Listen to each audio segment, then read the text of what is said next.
Hello, media specialist here at Parkview, and I wanted to alert you guys to the fact that we have so many new great books in our media center right now.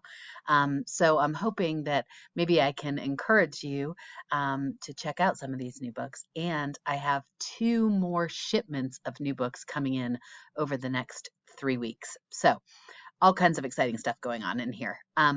Before I begin talking about some of these new books, I also wanted to remind you that we're currently having a contest, a photo contest, and you must turn in your photos by Friday of this week for the Spring Break Reading Photo Contest.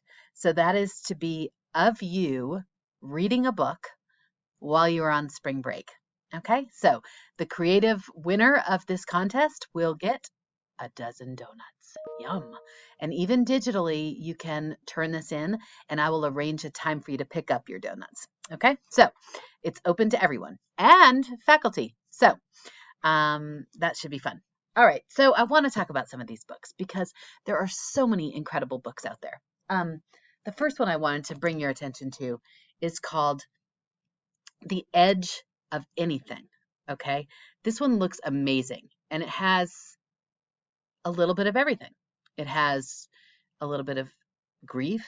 It has some important things to think about in terms of mental health and friendships. It's the story of Len, who is a loner photographer who becomes friends with an ex-volleyball star, and they work together to find college scholarships.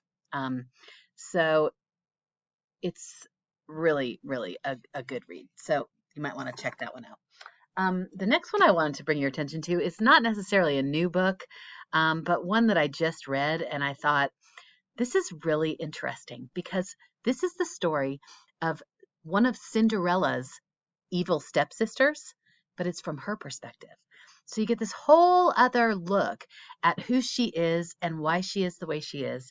And it's a fantasy novel, so it's written, in a different sort of time and place, but it's really, really, really well done. This story, wow. For anybody who hasn't read Jodi Picoult, I highly recommend her. She has written some truly amazing novels. This one is so, so good, okay, like all of her books. And by the way, they all have these moral dilemmas that take place in them, and they all deal with sort of timely issues that are happening in the world. So this one is about an African American labor and delivery nurse named Ruth, who has been a nurse for years and years and years, like over 20 years of experience. She is making her rounds, but she is told that she is no longer allowed to nurse a couple who is in one of the rooms because they are white supremacists. And so when that baby that these white supremacists have goes into cardiac arrest, she has to make the decision. Does she go against their wishes? And that's where the story begins.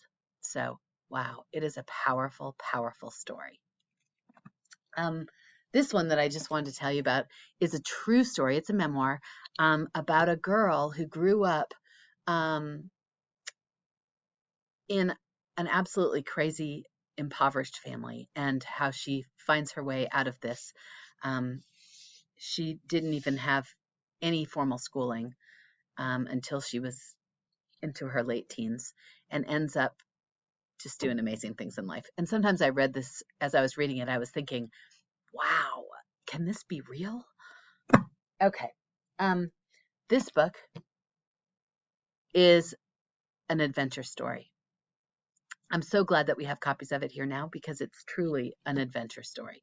The story traces the adventure of a woman and her son who have to leave Mexico in a hurry because they are wanted by the drug lords.